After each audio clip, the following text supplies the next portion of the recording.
Goeiemôre. Dis maandagmôre, die begin van 'n nuwe week. En ek hoop dit gaan met jou goed. Ek hoop jy's uitgerus. Ek hoop jy het darm iets gedoen wat vir jou lekker was en dat jy vanmôre nuwe ywer en nuwe krag het om aan te gaan. Nou ja, toe ons klein was, het ek nogal daarvan gehou om met daardie vierkantige blokkie te speel met die verskillende kleure aan al die kante.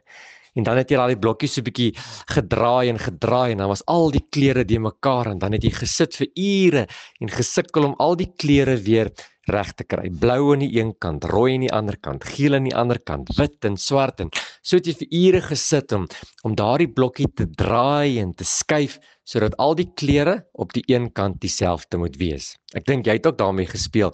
Ek hoor dat in Amerika is daar groot kompetisies met hierdie speletjie om te kyk wie kan dit die vinnigste doen en hulle wen baie geld. Maar ja, ek was nooit so goed nie. So wanneer ek so in die helfte gesukkel het en ek gesien het, joh, ek kom nêrens nie, ek kry nie hot of haar uitgerig nie. Dan het ek na my ma toe gegaan en dan het ek gesê, ag help my net so bietjie. Wil ma nie net so bietjie vir my die ding so bietjie draai en skuif. En dan het sy begin en dan het sy so bietjie 'n gedeelte van hierdie puzzle uitgesorteer en dan het sy vir my teruggegee. En dan kon ek die ander makliker regkry want ek was al reeds op die regte pad. Wat wil ek vanmôre vir jou sê? Baie keer soms voel dit vir ons en ek hoop jy weet waarvan ek praat, asof ons lewe so 'n vierkantige puzzleblokkie is. Dis deurmekaar. En die een kant is ons finansies, en die ander kant ons gesondheid, en die ander kant ons huwelik of ons verhoudings of die werk of ons besigheid en net op 'n stadium voel dit asof al hierdie goede deurmekaar is. Asof jy niks gebalanseer kry nie, asof daar chaos is in elke afdeling en elke departement van jou lewe. Miskien is dit in jou besigheid, miskien is dit in jou verhoudings, maar ek dink jy weet waarvan ek praat. En dan sukkel ons. Ons probeer hierdie puzzle van die lewe probeer ons skommel en ons probeer hom regkry en ons probeer hom uitsorteer en ons kry net eenvoudig niks uitgerig nie.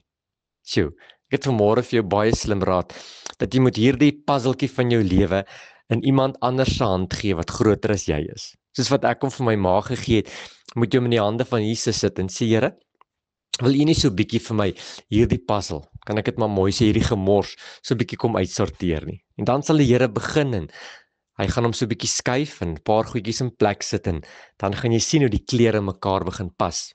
En dan gaan die Here dit teruggee in jou hand, want dan sal jy die res maklik self kan doen. Vanmôre het ek 'n eenvoudige boodskap. Ek en jy kan nie alles self regmaak nie. Partykeer het ons iemand nodig wat groter, sterker, beter, slimmer as ek en jy is. Want die Bybel sê tog as ons wysheid kort kom, moet ons dit van die Here vra.